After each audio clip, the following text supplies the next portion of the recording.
Hello everyone, welcome to Sanmarga classes. ಮೊದಲನೇ ಪ್ರಶ್ನೆ, ಅಂತಾರಾಷ್ಟ್ರೀಯ ಸಂಬಂಧಗಳ ಅಧ್ಯಯನ ಒಂದು ಪರಿಚಯ ಎಂಬಂತಹ ಚಾಪ್ಟರ್ ಇಂದ ಇಂಟರ್ನ್ಯಾಷನಲ್ ರಿಲೇಷನ್ಸ್ ಎಂಬ ಪದವನ್ನ ಮೊದಲು ಬಳಸಿದವರು ಯಾರು ಅಂತ ಕೇಳಿದ್ದಾರೆ ಮಕ್ಕಳು.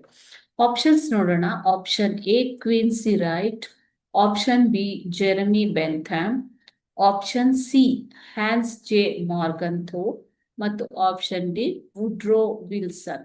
ಓಕೆ, ಸರಿಯಾದ ಉತ್ತರ ಬಂದ್ಬಿಟ್ಟು ಆಪ್ಷನ್ ಬಿ ಜೆರೆಮಿ ಬ್ಯಾಂಥಮ್. ಇವರು ಇಂಟರ್ನ್ಯಾಷನಲ್ ರಿಲೇಷನ್ಸ್ ಎಂಬಂತಹ ಪದವನ್ನ ಮೊಟ್ಟ ಮೊದಲ ಬಾರಿಗೆ 1789ರಲ್ಲಿ ಪ್ರಕಟವಾದಂತಹ ಅವರ ಕೃತಿ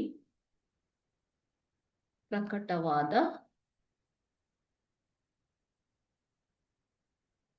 principles of morals and legislations ಅನ್ನುವಂತಹ ಕೃತಿಯಲ್ಲಿ ಬಳಸಿದ್ದಾರೆ ಮಕ್ಕಳು. ಓಕೆನಾ? Principles of